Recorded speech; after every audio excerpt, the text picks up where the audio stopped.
maybe what I went through was normal, but it wasn't healthy, Yeah. right? Maybe I'm not being ungrateful by recognizing like my parents couldn't meet my needs. And this isn't like about blaming mom and dad, right? Like, while I'm not excusing what my stepmom did to me, I can also see that she was in a state of survival. Hey, beautiful. Welcome to Naturally Empowered Living, your safe space to guiding you on your unapologetic self awakening journey. This is your weekly sanctuary for waking up from autopilot and transforming the way you approach life through the power of meditation, energetics, and root cause therapy. It is my mission to help you heal unprocessed emotions and release stuck energies by alchemizing your struggle cycles into opportunities for deep self love, awareness, trust, and connection, to return to your innate essence of being, stepping back into your energy of alignment.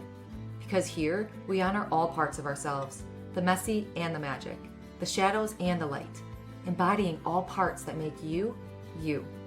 So if you are ready to get to the root of cultivating real change, get cozy, grab your journal and maybe favorite crystals, and let's discover our power within together. Hello, hello, and welcome back to another episode of the Naturally Empowered Living podcast. This is your host, guide, and mentor in all things emotions, energetics, and self awakening, Jenna Smith. And today's guest, I'm so excited to talk to you. She brings both depth and fire to a conversation that so many of us need to hear and that we talk so much about on the show. I'm so excited to welcome Tiffany Toombs Clevinger, a globally recognized expert and international speaker in rewiring the unconscious mind for success and tapping into personal potential. With over 2 decades of experience, she has brought about meaningful change in the lives of individuals worldwide. She is an author for the book Stop Being a Selfish Bitch, a comprehensive guide to living your best life through radical self-love. I'm just like the fire. I read that title and that's why I was like, I have to say fire in this because I'm just like, I love that. And she is the co-host of the podcast, The Cycle Breaker Show.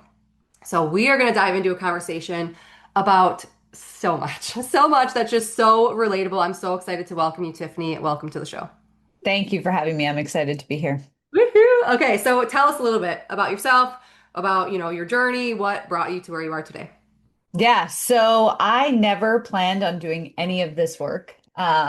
I was convinced at one point that I would absolutely be a marine biologist, and then I was convinced in college that I would absolutely be an athletic trainer for sports teams, and that was it. There was nothing else for me. So, um, long story short, it all starts in childhood, as it always does, right? Yeah. My mom and my biological dad split when I was 3 months old.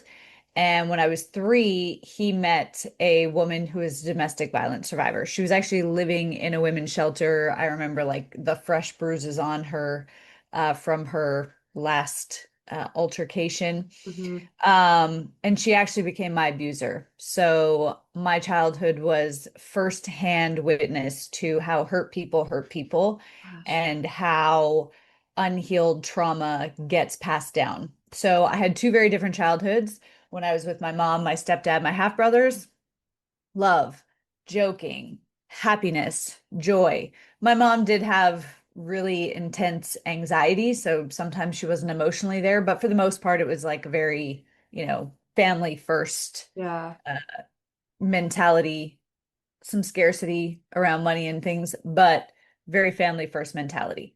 Then on every other weekend, when I had to go to my biological dad's house, it was all about survival. It was all about how can I shrink myself more, hide more. She would lock me in closets, burn me with curling irons. For years, she told me that strangers hated blonde haired, blue eyed girls and would kill them if they saw them. And then she would threaten, or she would actually put me in the car, drive me to the outskirts of the city I'm from, and tell me that she was going to leave me there for a stranger to come and find and kill. So, between the ages of like 7 and 10, really, I begged for my life frequently. And then I would go back to mom and dad's house, and it was like, how do I let go of this? I knew my mom had such bad anxiety, and I knew that my biological dad was such a sore conversation in the house that I couldn't bring it up. I couldn't share what was going on. So it was like I had to shoulder this weight. Didn't realize that that led to being an overachieving, people pleasing perfectionist. I was desperate to prove to my stepdad who, by the way, has always treated me like I was his own. Like my own brothers did not know I had a different dad until my 21st birthday. That's how close we were. But I was desperate to prove that I was good enough so that he wouldn't leave me the way my biological dad eventually did. So, became an overachieving, people-pleasing perfectionist, which is not a great way to live. You might have a lot of success and be high functioning, but inside I absolutely hated myself. It all kind of came to a head. I always say that God directed me to go to Australia so he could break me down with no family around to support me, to build me back up. So Mm. I was in Australia. I had been dating somebody for 3 years. On the day I found out I was pregnant, I found out that he had a girlfriend in another state. In the coming weeks, I found out he was actually a compulsive liar, and most of what I thought was true over our 3 year relationship was not. He went as far as forging bank statements. That's the level of compulsive liar that we were talking about. Yeah. And so I was so humiliated because I had always seen myself as being like this super intelligent, like, nobody can get their BS past me person. And I fell hook, line, and sinker for all of these lies. So a couple weeks after all of this happened, I miscarried the baby. I had not told anybody I was pregnant. So I went through the miscarriage completely alone on my bathroom floor. And that really like plunged me into depths of darkness that I didn't know existed up until that point, which sounds kind of crazy given my childhood. But so there was a Friday afternoon. I got out of a business meeting. I'm standing on the corner of downtown Melbourne, city of like 5 million people. People are laughing and joking and talking about their weekend plans and their future plans. And I'm just in this place of like, I don't know how I get this pain to ever go away. Like it feels like every day it grows, it's not shrinking. And so in that moment, I committed to a well-timed step out into traffic so that it would look like an accident, but I wouldn't have to feel the pain anymore. Mentally committed to taking the step. When I physically went to move, it's like my feet were rooted to the ground. And I really felt like God was just like, I'm not done with you yet. So I did all the things you're supposed to do. Went to therapy, which was good for understanding that I had been abused in childhood. Up until then, and I see people do this a lot. Well, it wasn't that bad, right? It wasn't all the time. Somebody else had it worse than me. And so we minimize our own abuse or our own trauma, our own adversity, to not be the victim. And sometimes just being like, you know what? Little me, like my younger self, survived a lot. That in itself can be really freeing. Um, and then I did the rah-rah events, the accountability groups, all of that, and nothing was changing. I worked with coach after coach after coach, and they just kept telling me, you can't change the past, just focus on the future. And I was like, I've done that for 30 years. I wanted to kill myself. I hate myself. So that's not a winning strategy. There's got to be a different way. And I very randomly found NLP, hypnosis, and somatic release tools, and they profoundly changed my life to the point where I was like, I have to share this. Like, I can't not share this with the world. I also had a gift for being able to do it with other people. So I've been doing that ever since. It's been almost 10 years now that I've been doing that work. Yeah, so that's how I got here. Yeah, and that's how I got here. Oh, there's so gosh, like I'm just taking a moment for you and for anyone else that just felt the weight of your story. Like thank you for sharing so vulnerably. Thank you for just being here. And you said say like you were firsthand victim, right? Like you that first piece and like you see like you painted that picture so beautifully and beautifully you might not be like, oh, that's not the right word.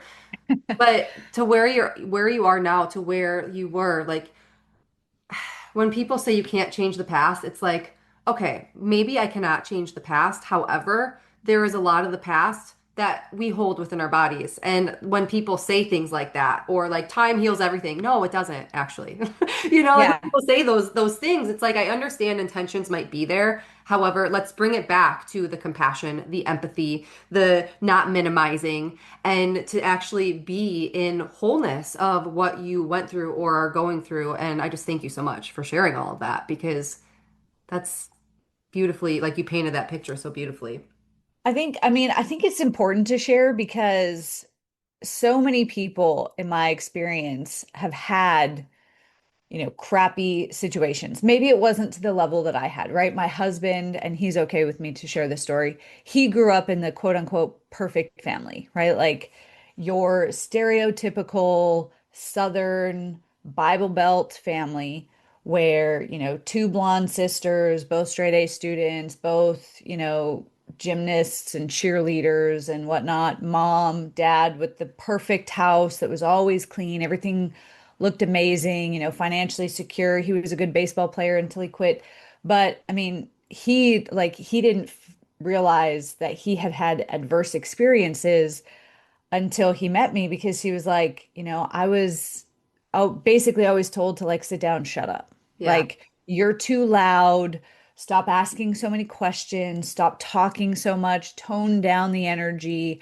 And so I think when we start sharing these stories, people can realize like, oh, maybe what I went through was normal, but it wasn't healthy, Yeah. right? Maybe I'm not being ungrateful by recognizing like my parents couldn't meet my needs. And this isn't like about blaming mom and dad, right? Like, while I'm not excusing what my stepmom did to me, I can also see that she was in a state of survival Yep. and me getting attention because I was this blonde-haired, blue-eyed, big blue-eyed girl who loved to put on shows and who the spotlight naturally fell on, Mhm. took attention away from her, which could, at a primal level, threatened her survival. Yep. My step or my biological dad, even though I'm fairly confident he was emotionally abusive, he was the first man who never physically laid a hand on her. So that was a step up in her safety, Yeah. right? And so you know, we can recognize our parents didn't know. Like the research wasn't even out then, right? Up until the 90s, researchers thought that emotions were just this annoying thing that impaired our cognition, our thinking. So we don't have to blame our parents, but we can also still recognize like, hey, maybe we didn't get our needs met as Yep. like human beings. And it's not their fault. They did the best that they could with the resources and knowledge they had at the time. And now we know different, so we can heal and stop perpetuating the cycle. Yeah, exactly. A couple things. You have you ever heard of Dr. Gabor Mate? Yes, love him. Yeah, I know. Oh gosh. Well, and so much, I mean, of his work, obviously, it just parallels our work also. But he made a quote, and I'm probably going to butcher it. I'm making it up based on what he said. I can't remember exactly. But he says, like, your past is your past. However, it's your responsibility to now impact your present and your future in terms of Yeah. bringing that peace. It's not about forgetting, forgiving what was done to you. And you kind of painted that picture. It's not like you're forgiving or forgetting what your stepmother did to you. However, now it's your responsibility to take that inner peace and that healing to reach that sovereignty within your life. Totally butchered Yeah. that. I'm picturing exactly where I read it. I want to go back and look at it.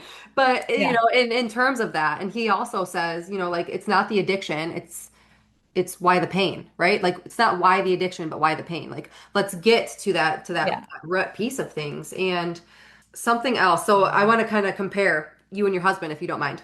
Yeah. And I want to shed light and ask you kind of what your insight is on this with, okay, like thinking of your husband's upbringing and thinking of your upbringing, right? Hmm. This paints that perfect picture of two completely different scenarios, right? However, both possibly have holding trauma within their present life. And that really paints that piece of when your nervous system is at a capacity. Like two different people can have the same experience. Two of the same people can be experiencing a situation. One could process it in that moment, and the other one may not have had that safety within their body and they weren't able, and then it got stuck. So, can you speak on that nervous system capacity in terms of like in the moment when it could possibly be stuck or unprocessed versus processing? Yeah. So I think of our nervous system like a container, right? So like I've got this jar of iced coffee. The more full my container is, the less capacity I have to process anything new. What Mm, most people don't realize is that that container, our container holds every unresolved negative emotion we've ever had, which for most of us is every negative emotion we've ever had because most of us didn't learn because again, the research just wasn't there back then, right? Now, I think it's also important to differentiate between like big T traumas and little T traumas, which are not the name that I've given them. I despise the names because I think it minimizes the little T's, but the big T traumas is what most people think of, yep. right? It's the physical abuse, it's the sexual abuse, it's the war, whether you go to war as like in the military or maybe the country that you live in breaks out in war. It's natural disaster. Yep. It is witnessing or personally experiencing death or dismemberment. Those kind of make up the bulk of the big T traumas. Little T traumas I've found are more likely to be swept under the rug as like, well, this is just part of life, right? Your little T traumas are things like the emotional abuse or the financial abuse. It can also be living in like scarcity, poverty situations where you don't know where you're going to get your next meal. That one kind of borders on big T, depending on how bad it was. Yep. But it's also things like getting the cold shoulder, right? My mom used to give me the silent treatment all the time when I was growing up if I made her mad. That's a little T trauma. Uh, Things like triangulation. So the other thing that happened a lot in my family was if my mom got mad at me, she would tell my brothers her side of the story first and my dad. So it would be like a 4-on-1 situation, right? They'd get people on their sides. I had friends in school who did that as well. Um, it's the parentification. Whereas kids, we feel like we either get put in charge of our siblings, so now we have to become the parent to our siblings because we're the oldest, or we feel like we have to take care of our parents. My mom had debilitating anxiety, like I said, so I felt like I couldn't share what was going on when I was being bullied at school, when I was being abused by my stepmom. I couldn't share those things. Yeah. I had to parent her and hold the weight of that myself, right? If you had a parent who had an addiction, a physical health condition, a mental health condition, you had a parent who was emotionally unavailable. Maybe you had a parent who just couldn't look after you, and you were like, I have clients who were like, why? If I didn't cook for myself, then I didn't eat, right? I was like 6 and I had to cook for myself.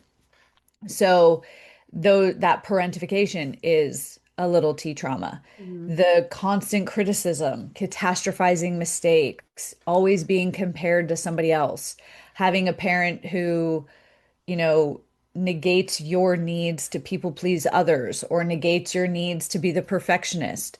Like the little T traumas, in my opinion, fill the cup faster because it's like death by a thousand cuts. It's not like a, oh, I was in this hurricane and it destroyed my house one time, right? One Right. event that adds a chunk. And I'm not downplaying big T traumas, but I had this one chunk that filled my cup. It's like a constant daily add to the cup that now it's full and overflowing. Yep. So the more our cup is holding, the less capacity we have to process through things. The longer we carry a full cup, the heavier it becomes. This is called allostatic load on our nervous system. So we go hiking a lot here in the Smoky Mountains. I'm often the one who's carrying my son because he's a mama's boy. So he's a lot lighter when we're leaving on a 5-mile hike than he is halfway through and than he is when we get back to the car, right? The longer I carry him, the heavier I get. And it's the same thing with our emotional baggage, our trauma, or any abuse, anything like that. All of the stuff that we're holding on to, the longer we carry it, the heavier it becomes, and the more likely it is to make us like physically sick in our Yeah. body. Yeah.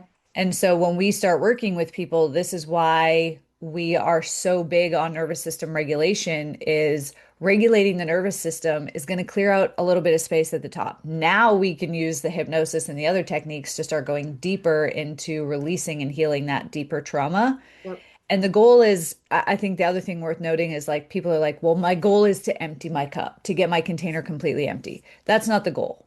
The goal is to have enough space that when adversity pops up, you have space to process it without like exploding, right? Without collapsing into a freeze response, into depression, into a panic attack. It's to have the flexibility.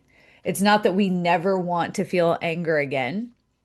It's that we don't want 30, 40, 50 years of anger to come spewing out in a moment where maybe it's not really called for, Yeah. right? So that's the goal, is to get enough space in the cup that we have flexibility of our responses instead of being reactive because the cup's full and overflowing. Yeah, that's a beautiful explanation. And to kind of piggyback and go a little more deeper, let's talk like with patterns, with perfectionism, with guilt, with burnout. How can, unresolved traumas or just experiences in your past really drive those triggers of perfectionism and living in that guilt or burnout? It's funny that you bring this up because I'm doing a series on this on TikTok right now, and it is crazy to me how many people will comment on the videos being like, so I did a video the other day that said the adult who's the perfectionist is the child who had every one of their mistakes catastrophized. Mm. And we've gotten three types of responses. First type is like, yep, this was totally me. Second type is like, or maybe I'm just a Virgo.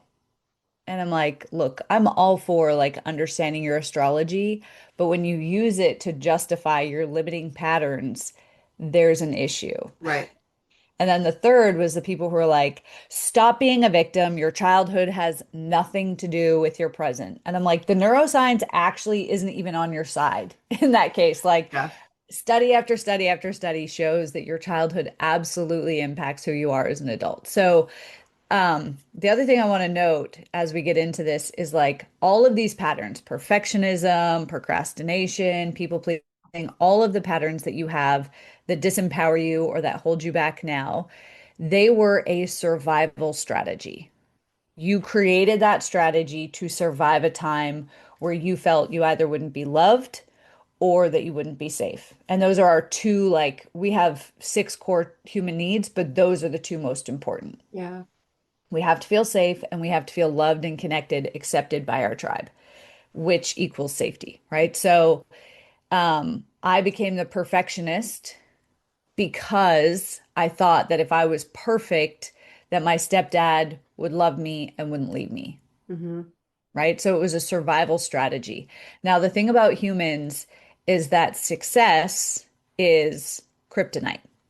And a mentor said this to me a couple years ago, and they were talking about like business success. Like if I find success financially in my business by hustling, then I'll just continue to hustle and I won't be open to other ways of success. But I've realized that it goes so much deeper. Like the ultimate success is surviving, right? That's what our nervous system cares about, is us surviving. So if I am a perfectionist in one moment, and I'm rewarded for that, I don't die and I get love because of it, then my nervous system says, this is a winning strategy. Let's continue it. Uh, And when you repeat that every day over 30 years, you have 30 years worth of evidence.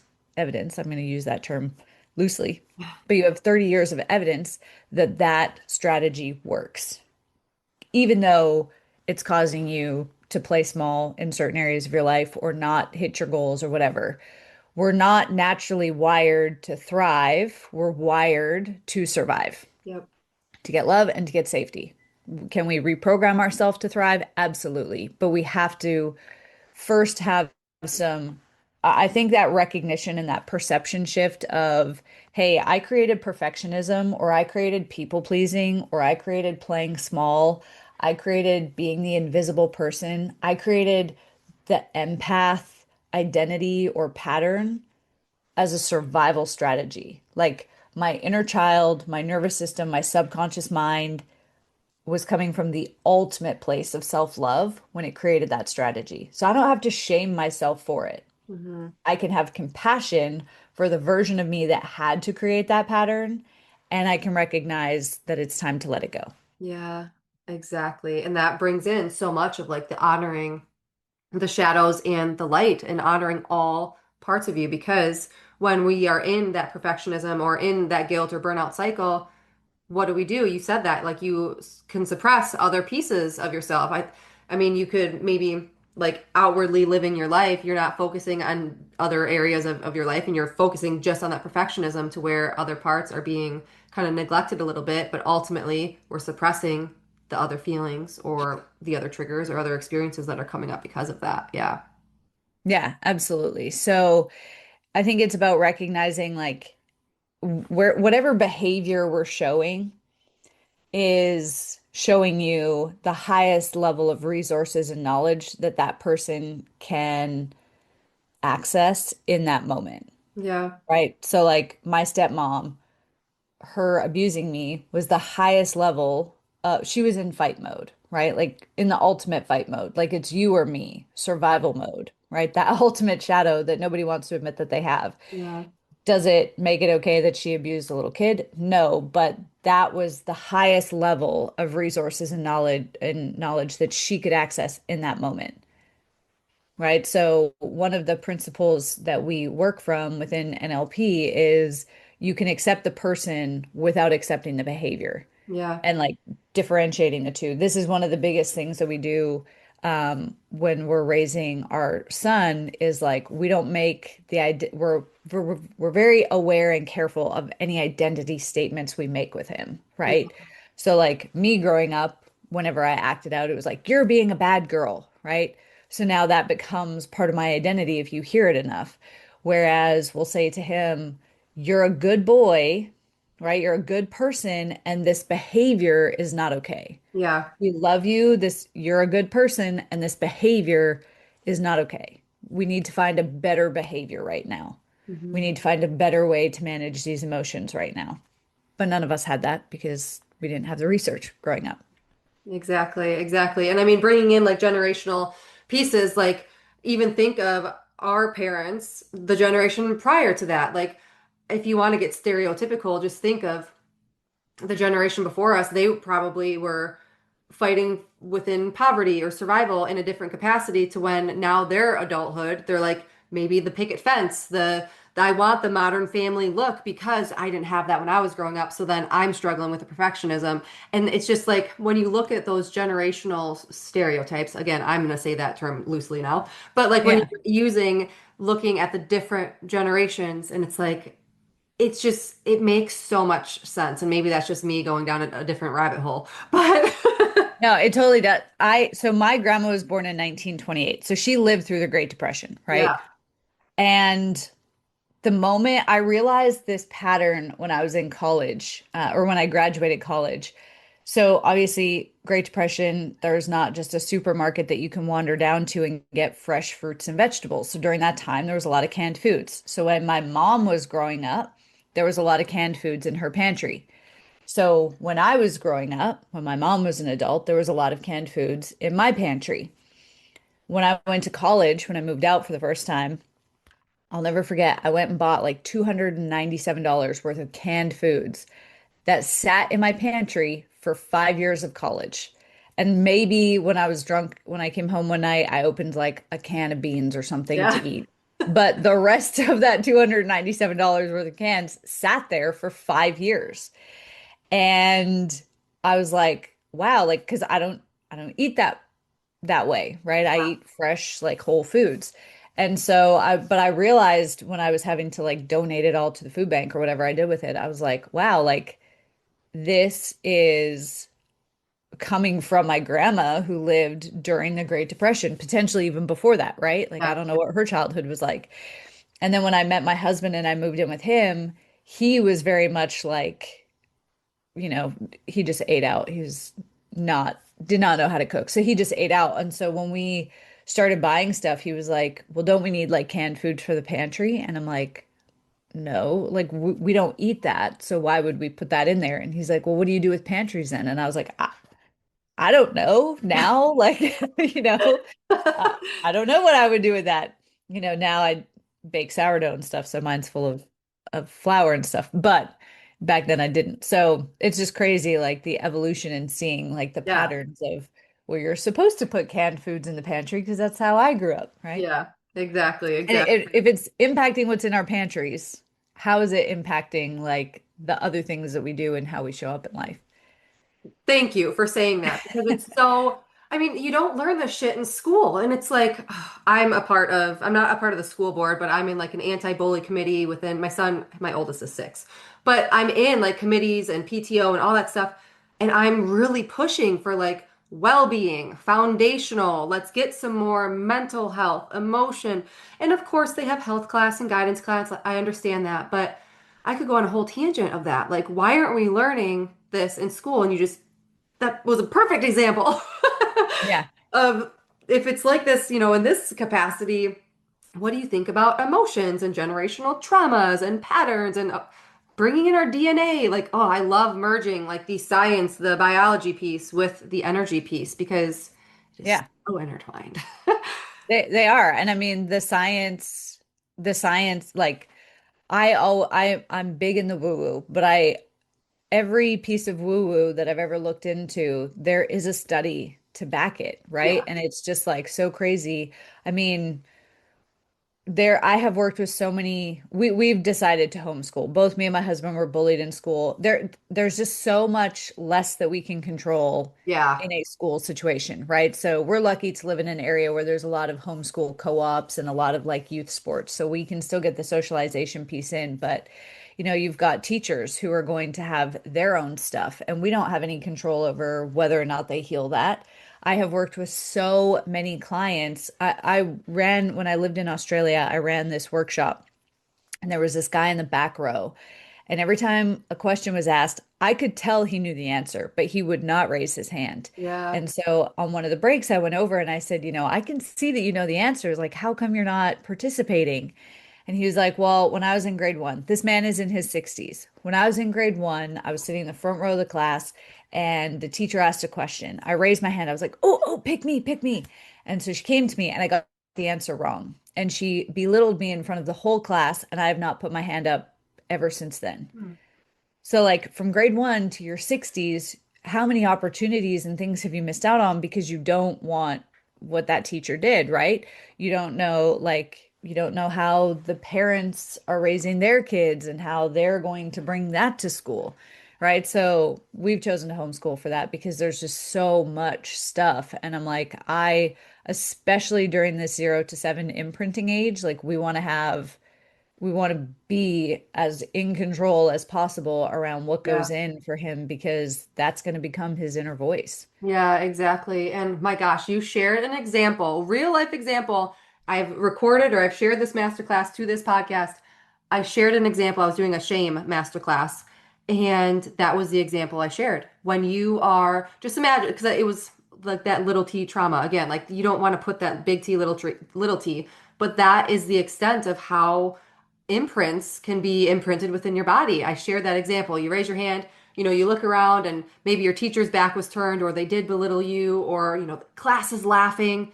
And then you go home and possibly you didn't get that support at home to process that. And then that imprint gets stuck. And then that shame cycle, it's so generalizing, right? Like it's not like you mentioned that your nervous system is trained for survival. So it turns into like, not, oh, okay, I got, an answer wrong. It turns into I am wrong. I am Yeah. worthless. Like it's so generalizing. And I shared this because there's magic in repair. Like there is. And I know that that's the work that you do. That's the work that I do. Like there's magic in repair. Because so often I'm like, oh my gosh, I'm like gonna fuck my kids up. Or I'm like whatever might happen or all these things. But it's I always get so in my head sometimes with like, okay, thinking so many different layers of this is the experience that let's say my son had at school today. How's the best, scenario for me to approach this? Because there's this is he getting imprinted with shame? Am I helping him process this? Like there's so many layers, right? That you don't want to do it wrong, but there's always that magic in repair and coming back to the love and the connection and the safety that you said from the very beginning. Like to our listeners, that's why I'm kind of, really Yeah. segueing into this. To the listeners listening to this, there's always that piece when you are showing that safety, when you're showing that love and connection. You're not going to get it perfect No, every time, right? no. And I mean, we, knowing all that we do, still don't get it wrong. We still have days where we're dysregulated or where we're overwhelmed or whatever. I think there's also magic in having someone demonstrate for you what owning their crap looks like and like taking accountability, right? I Yeah. never heard my parents say, I'm sorry, I got it wrong.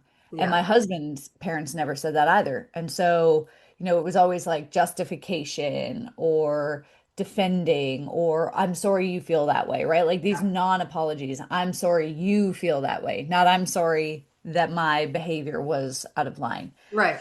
And so from the moment my son was born, I said to my husband, if we mess up, we are apologizing. Yeah. And my husband was like, well, he can't even understand. And I'm like, it doesn't matter. Like Yeah. even now as a newborn, when he can't understand, we are still going to apologize because it's going to give us practice apologizing Yeah. to a newborn who's absolutely not going to judge us. We get to experience, oh, it's safe to apologize in this moment. But also that becomes the pattern within the family. It Yeah. becomes his norm, right? So if I am, overstimulated, dysregulated, and I snap at my son or my husband, I apologize. I'm sorry that I snapped at you. Yeah. You deserve better than that, right? I like because I think the other big thing, and maybe you've seen this on social media, anytime I talk about that Gabor Mate quote of we're not, it's not our fault what happened to us, but it's our responsibility how we choose to move forward. There's always somebody in the comments who's like, oh, so now we're victim blaming. And I'm like, none of this is about victim Right. blaming, but it's about recognizing that you can continue to give power to something that happened, or you can choose to heal from it and move forward, Right. right? And we do live in a society that kind of celebrates the victim, right? And encourages people to stay the victim mentality because if you're the victim, other people have more control over you. You don't Yeah. have you're not in your power. And so a lot of times I'll talk to people and we'll talk about, taking ownership, taking accountability. There's a book by, what's his name? I think it's called Total Ownership. It's by a military guy. I can't remember his name right now. But he basically talks about like everything that happens in your life. How would you respond if you were like, this is 100% on me, Yeah. right? And what I've noticed is that a lot of people have, because we live in such a shame-based society, a lot of people have such a hard time differentiating like accountability and ownership from blame and fault, Yes. Yeah. right? Which is super shame based. So if I take 100% ownership and I'm like, okay, what was my role in this? Right? And even going as far back as my childhood, like I was told a story once that Plato wrote about the myth of Ur, how there was this prince named Ur and he died in this battlefield and he went up to heaven and he met this angel and the angel basically told him like before you came to earth your soul chose your life's purpose and you chose your parents. Most of us have to overcome the influence of our parents to reach our purpose, right? Tony Robbins tells a story about two identical twin brothers that were raised by an alcoholic father. One goes on to become an alcoholic, one becomes a super successful businessman. They're Yeah. both interviewed, why do you think your life turned out this way? And they both answer, because I was raised by my father, Yeah. right? So we either succumb to the influence or we overcome it.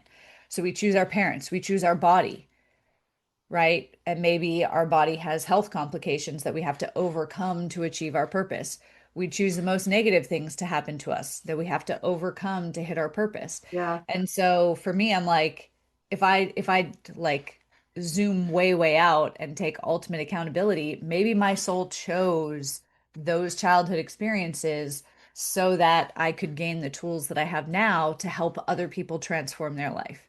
And I Yeah. know not everybody's ready for like that level, but how we look at things now is like, how can we separate accountability from blame and shame, right? We don't have to, everybody makes mistakes. Like, we don't look at a kid learning to walk who falls over going, oh, you're such an idiot. You better just give up now. But somehow, somewhere along our journey, it becomes acceptable to say it to ourselves. Right.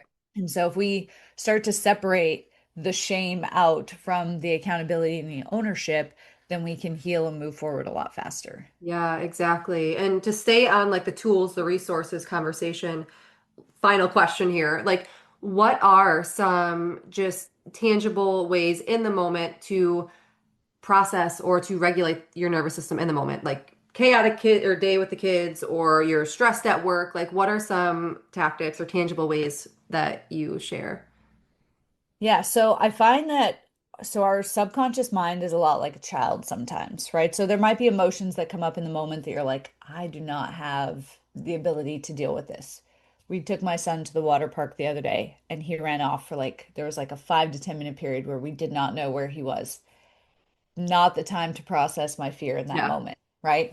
So our subconscious mind, you know, if you're in the school pickup line and you're feeling super triggered and angry, you can make the deal with your subconscious mind, hey, now's not the time to process this. Can we come back to it tonight? The thing is, you have to make sure you come back to it. You have to carve out that reflection time.